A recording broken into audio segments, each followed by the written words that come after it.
Okay, let me be very clear. There is a genocide going on in front of our very eyes. A live-streamed genocide on all of our phones. No one has the privilege to say we are not aware of what is happening. No one in the future will be able to say we did not know. Under international law, states have a legal obligation to act to prevent and to stop a genocide from happening. That means ending complicity, applying real pressure, and ending arms transfers.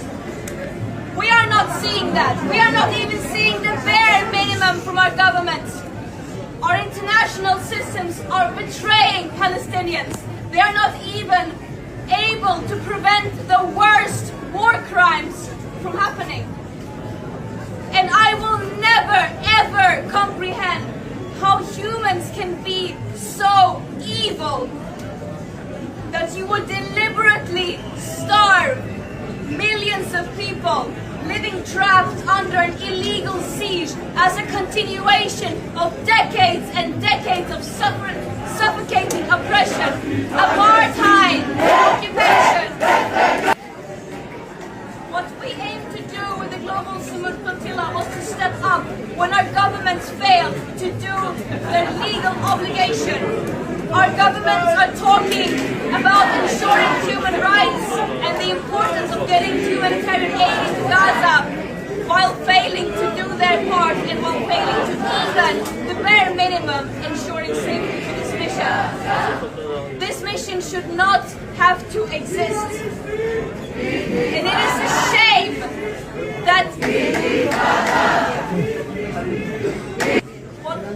the Global Samud Flotilla was the biggest ever attempt to break Israel's illegal and inhumane siege by sea.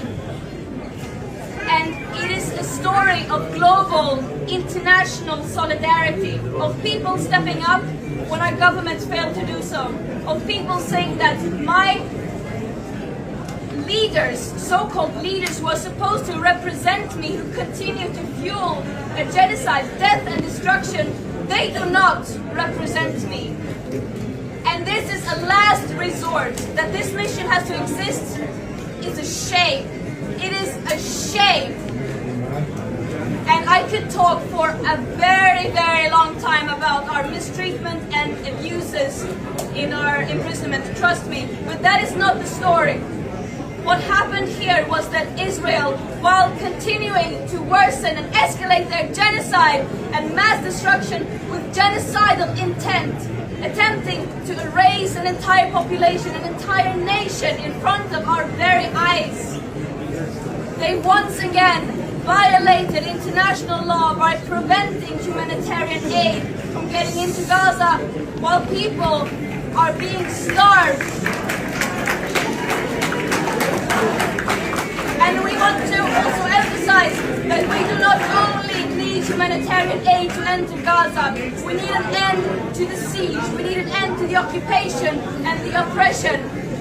This action was challenging our extremely violent business as usual that is preventing these war crimes from happening.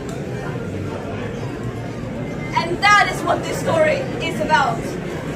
We cannot take our eyes away from Gaza, from all the places of the world that are suffering, living on the forefronts of this business as usual systems. Congo, Sudan, Afghanistan, Gaza, and many, many more.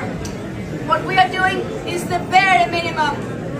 This genocide and other genocides are being enabled and fueled by our own governments, our institutions, our media, and companies. It is our responsibility to end that complicity. You're heroes! Thank you! Thank you! No, not heroes. You are! Thank you! No, we are doing the bare minimum. What we are doing is not in any way. No one has to come to the rescue of Palestinian people.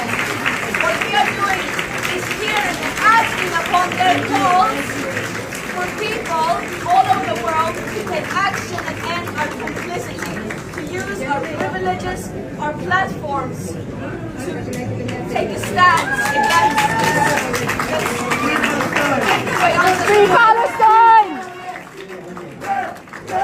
USA!